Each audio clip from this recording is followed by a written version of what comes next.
Hi, my name's Phil. I like talking about politics, and in this video I'd like to discuss how Elon Musk is the first of Trump's oligarchs to tentatively break ranks and express the view, and he's not at all keen on Trump's tariff policy. Is he going to have to be careful? Because this is perhaps the only policy that Trump really ever had. But first, for daily news and commentary, please hit the subscribe button to stay notified. So first of all, apologies if you can hear a bit of a motor out there. People are now vacuuming their lawns again. It's spring. I can't really complain, but there it is. But anyway, worth re-emphasizing my belief that Trump's tariff policies have nothing to do with the intended move for America from democracy to oligarchy, nor Project 2025. This seems to be pure Trump. He said this is something he'd argued for 40 years, and he's right. People have dug up examples of him arguing for the use of import tariffs to replace income tax, as well as protect American manufacture from the 1980s.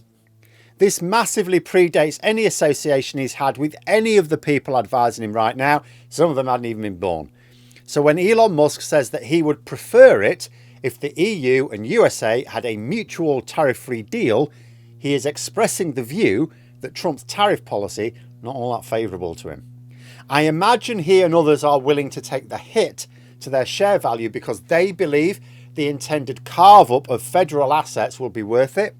But from the point of view of Trump's billionaire buddies, they could own the state assets and have free trade with the world as a double win, right? Musk did also suggest that the EU abolish what he called their stifling regulations. I don't think there's any dice there. Those regulations are standards, Elon, mate, which protect consumers, workers and smaller businesses.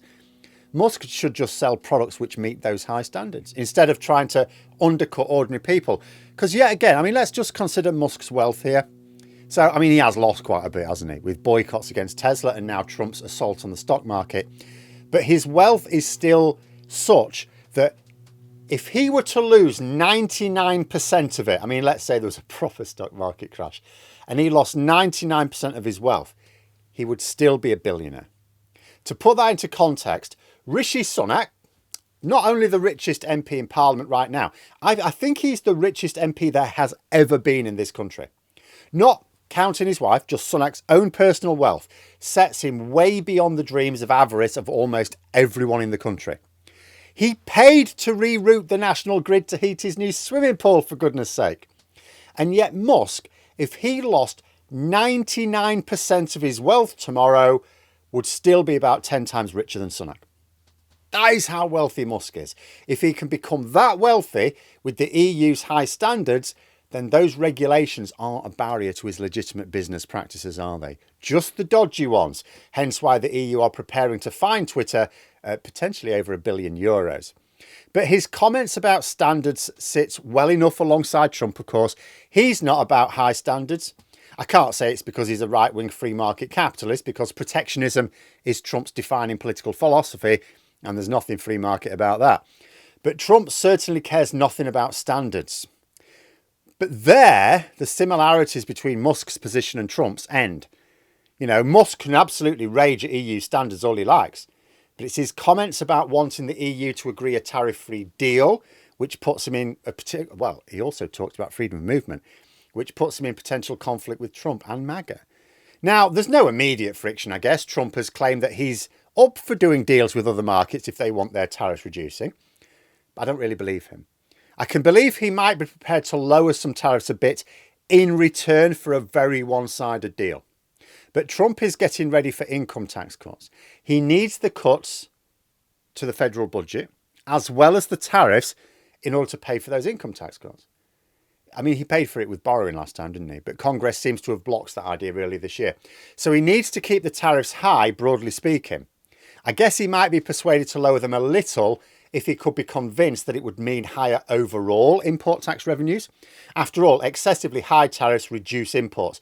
Now, this is the plan too, to encourage more production to set up inside the United States. But he still needs the revenues.